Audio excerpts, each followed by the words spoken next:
Hello traders, this is Blake Morrow and you are listening to the week ahead video for October 13th, 2019. Hope everybody's having a great weekend and I hope you guys had a great week. Now, first and foremost, I want to thank my team for really stepping up this week. I was out for most of the week as I was in Northern California in Napa Valley enjoying some wine with my wife and it was a great time. But the only reason why I could step away from the computer for a few days is because I have a great team behind me that has made sure that the analysis was being updated. You guys in the chat rooms, in the private chat rooms that we have for ForexAnalytix, were informed, entertained, and overall, I think it was a great week for most people. So I want to thank my team for that, and they're the reason why I can step away for a few days to do that. Now, with that being said, I want to mention a couple of things as well. I'm going to go through analysis, but I'm going to show you some of my charts. I'm going to show you what I'm looking at and what I'm thinking now. But my team has provided the analysis over the weekend. So the good news is if you are a ForexAnalytix subscriber, you're going to be able to see some analysis from the team, and you're also going to see some of my analysis as well. Now, I have to mention that if you haven't tried out ForexAnalytix, you should do so. It's only $1 for 10 days. $1 for 10 days. Try it out. Download the mobile app. On your phone, on your tablets. Doesn't matter if you have a Samsung or Android device or an Apple device. But we also have another offering. If you're not familiar with, we have just our regular our regular platform, but we also have a light version. If you guys are like, man, I want to get some analysis and have their analysis on my phone, on my mobile device, get notified when there's updates. You can actually still take advantage of the light platform, which is only $19 per month. So we give you a couple options, and we did that specifically because there are traders that, especially in the currency market, that are just learning how to trade and they want analysis. They need a little help, but the amount of capital that they can spend on analysis is maybe not as great as somebody who's been doing this for quite some time. So you have a couple different options, but regardless, you get to try it out for $1 for 10 days. And when you try it out, you're going to be using the premium version of ForexAnalytix. So make sure you guys try it out. It's easy to do, and you can get started in our community ASAP. So let me move the data flash. Now, by the way, this data flash, all the news, it's released instantaneously. You'll get with either version. So I'm going to move that out of the way for right now. And I want to mention again that the analysis that you see here on these pairs, like the euro pound, for example, this is not my analysis. This is my teammates' analysis and the previous analysis from the week before. So you can, and obviously the current one from this weekend. So make sure you go through all of the analysis that you see here after you watch my video, so this way you can kind of get my take versus their take. Now, speaking of my take, so let's talk about this last week. So this last week, the U.S. and China has come to some sort of, I want to call it a truce, but we're really still the dilution of information that we have, basically on what they're calling quote unquote phase one is still a little scarce, and I think in the coming weeks we're going to find out a little bit more information on what the US and China are settling to moving forward. I will say this though, I am a little skeptical with the rally in risk at the end of the week, and I've been saying this for months on end. Once a deal gets inked, which again, there's still a lot of loose ends to be tied up here. I, in the end, or just taking a step back, really the global economy is slowing. So this rally in risk, I don't know how much legs it's going to have, especially that a lot of the the talking points are what was expected anyway. So when you're looking at, let me just take you over to the S&P really quick. When you're looking at the S&P and you're seeing this rally, back up towards 3,000, I'm expecting this resistance up here between 30.20 to 30.40 to still hold. So uh, it's going to be interesting to watch the market reaction early on, and to see if we can make it back up above 3,000. But I think this actually provides a better risk reward to be short risk. How you decide to do that, whether it's you know buying yen or selling Aussie dollars or selling S&P, I think that's going to be the trade. Actually, is going to see how the market responds once we get close. Well, we came really close to 3,000 actually on Friday, but seeing how we react up here. And like I said, I think that the market's probably going to show a little bit of a failure up here, because, like I said, the global economy is actually slowing. And I don't know if, without any significant breakthrough between US and China, I think that trajectory is going to continue of slower growth globally. So therefore, like I said, you got to plan your FX trades accordingly. Now, I've long talked about like the euro dollar as a risk off barometer. I think it's actually going to strengthen. One of the biggest positions in the market is short euros, buy everything else. The euro is a funding currency, and I think without looking at the COT data this weekend, but I think that the market's still positioned pretty short euros. So therefore, the euro could rally still from here. And I think the key to the euro moving forward is going to be, you see this 38% retracement. I'm gonna take this fib, move it a little bit so you guys can see what I'm talking about. All right, this 38% retracement right here at 110.87, that's going to be a big deal. The next really big resistance, in my opinion, is the descending wedge resistance, which will come in roughly about 111 and a quarter, 111.25, depending on how swiftly we can get there. 111.10 maybe. But this descending wedge is a very big resistance for anybody who's bearish. If you're bearish to the euro, you do not want to see the euro climb above, let's just say roughly 111.50, because that means that we have cleared this descending wedge and we are looking at a serious reversal, which could lead us well into the one teens, like 115, maybe even further than that. So those are the prices that I'm going to be focused on early this week. What happens here at 111, 87, or excuse me, 110.87. What happens at 111 and a quarter, roughly? Okay, those are going to be big resistance levels for the euro. Now, one of the things that could drag the euro higher is the cable. We saw a massive move in the cable at the end of last week. The pound stopped where technically you would have imagined it stopped. You notice that we hit the 618 retracement of the low. We had a false breakdown. We rallied, 618 retracement, held it like a champ.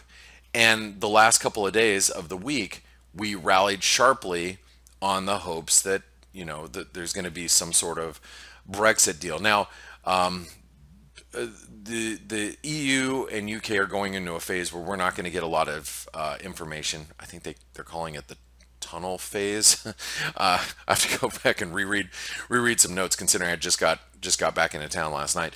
But we're entering into a phase where information is going to be fairly limited. Expectations are that Boris Johnson is going to have to ask for an extension. So October 31st may not actually be the date, but obviously the market viewpoint at this point is pretty favorable for some sort of negotiated deal, which, as you can see, we've broken out. And while we're above 126, the risk remains higher. You should think about that when you're trading the pound in any way, shape, or form, especially if you're looking at the euro pound, which looks like it could sink into the low 80s. But We have the 200-day moving average in the cable that actually stopped the pound on a just on a dime, and you can see that if we extend from here, we could actually break out towards 128.50, maybe even higher than that. I actually think moves above 130 is not out of the realm of how should I say it? It's probably fairly possible that we can move above 130, especially if the market still looks optimistic that we're going to get some sort of negotiated deal for Brexit. So again, in the cable, as long as we're above 126, I would not want to be on the short side of the cable. Not yet. We're going to be facing some pretty good resistance up here. You can see this. This is a resistance zone. It all comes in around the 127.50 to 127.75, 128 level. Break above that, and it's some open skies here. We will have the opportunity, I think, to go a lot further in the cable. I mean, you can, 618's right here at 128.30, but really the 78% is above 130. This looks entirely possible. Like we can make this happen. Okay. Now, the trickier currencies are going to be the Aussie and like the Kiwi, because both of them we stopped at 618 retracements. You can see the Aussie, we have this quadruple bottom, I think you could call it, or triple bottom. Really all those stabs below 67 cents, it was 66.80 that really held. We've moved up to 68.10. Now we did stop it. You can see how we stopped at the 618 retracement, right? That stopped us. Same with the Kiwi. We stopped here at the 618 retracement of this high to low.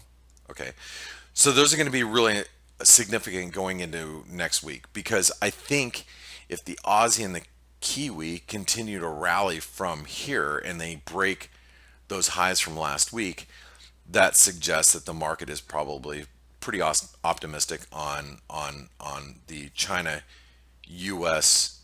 continued negotiations on what's going to happen. But I am a little skeptical while they're holding those levels. Now, if you are in the ForexAnalytix community, you are probably or were aware, especially if you were in the chat rooms, right? Talking in the chat rooms.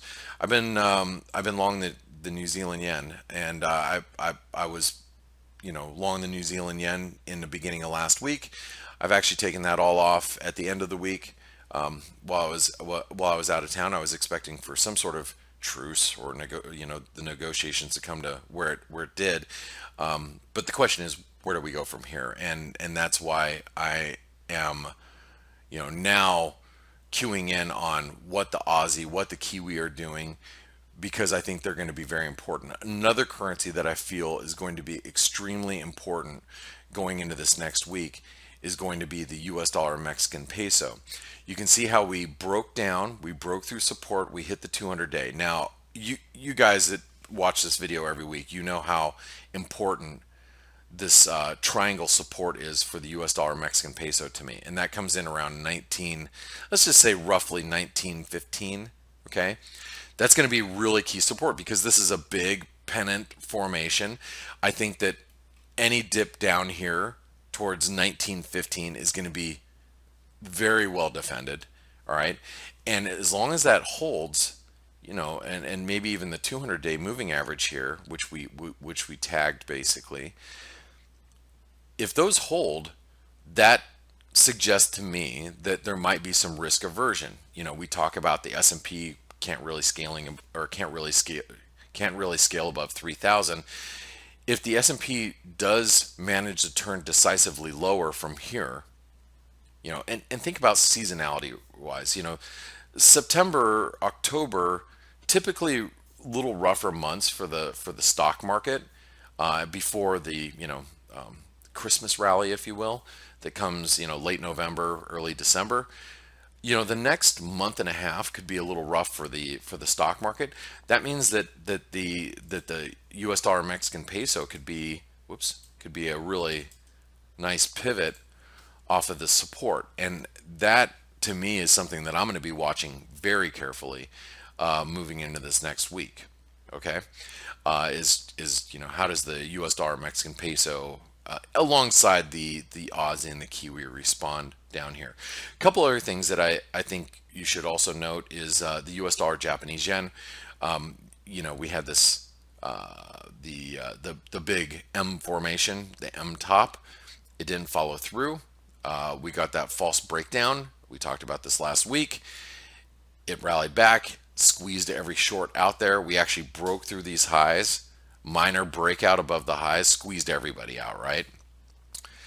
So now that we've squeezed all the shorts, is it possible that we turn around and head lower from here after we've screwed everybody on both sides of this market? Because if you think the shorts, they got whacked. Anybody who got long through this and maybe even bought the breakout may get whacked as well. So very choppy markets, but I think the US dollar, Japanese yen, and other yen pairs could really help you understand what equities are going to do. I think they're going to run hand in hand. So if equities are moving lower, you know, the yen's probably going to strengthen. But if stocks move higher, the yen's going to continue to weaken. We might actually see this 200-day moving average close to the 109 level.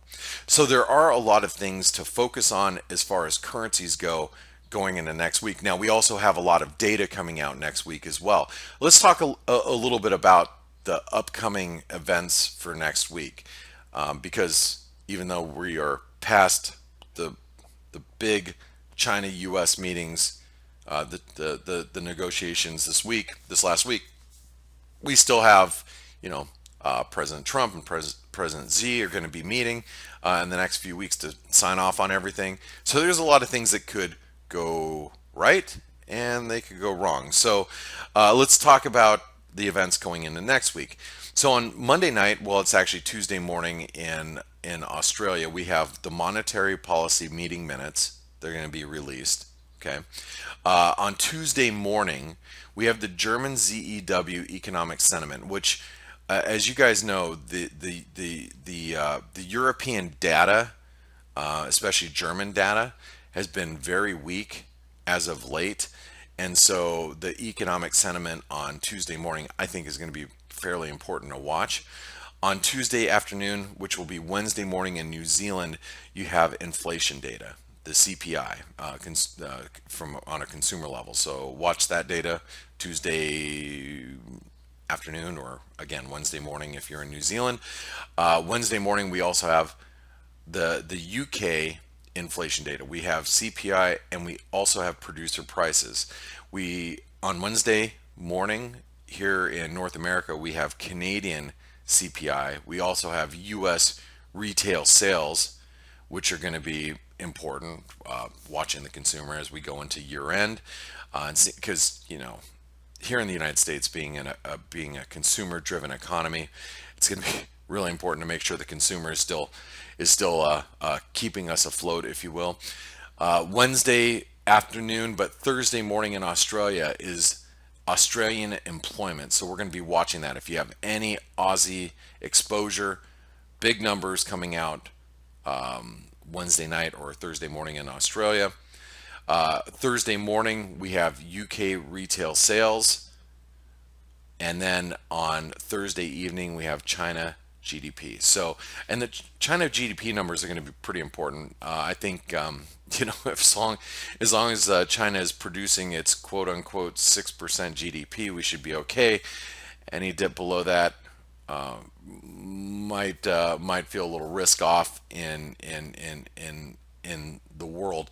Now, the question that you're probably asking, or you're probably saying this to yourself, is, yeah, is China going to actually produce those types of numbers even if they were weak? Well, that's to be seen. But just keep in mind that it is Thursday night. I think Thursday night, which would be Friday morning in China, or for those of you in Asia, but for those of us in North America, we're all going to be watching Chinese GDP come Thursday night. So, guys and gals, again, I want to give a huge thanks to our team.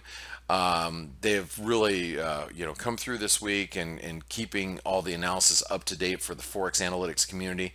And I'm obviously back in town. I'm going to be providing all the basic technical analysis, the candlestick analysis throughout the course of the week. And I'll be on the FACE webinar with Dale Pinkert tomorrow morning, alongside other team members from the ForexAnalytix community. So if you don't listen in to our free webinar, make sure you do that.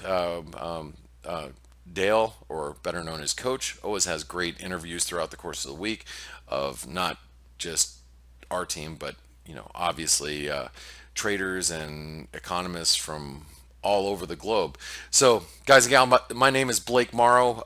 You've been listening to the Week Ahead video. If you like this video, you think it's going to be beneficial, make sure you give us a thumbs up.